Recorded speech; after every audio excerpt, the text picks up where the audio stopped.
তো ফাইনালি আমি ডিনার বানিয়ে নিয়েছি, আমার ডিনার বানানো কমপ্লিট। তো আমি কী বানিয়েছি তোমাদেরকে দেখিয়ে দিচ্ছি। তো এখানে বানিয়েছি আমি আলুর সবজি, একটা আলুর তরকারি, যেটা আমি ভালো বানাই। তো আমি এটাই বারবার রিপিট করি, যখনই আলুর কোনো তরকারি বানাই আমি শুধু এই সেম তরকারি বানাই প্রত্যেকটা বার, কেন কি এটাই খাওয়ার মতো হয়, তাছাড়া বাকিগুলো খাওয়ার মতো হয় না, তৈরি রেডি তো হয়ে যায়।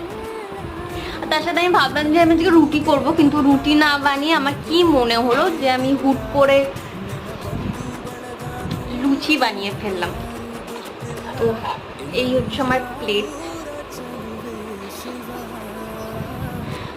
তো শুধু এইটুকুতেই সীমাবদ্ধ নয়, আমি তার সাথে আরেকটা জিনিসও বানিয়েছি, দেখাচ্ছি, ভেঙে না,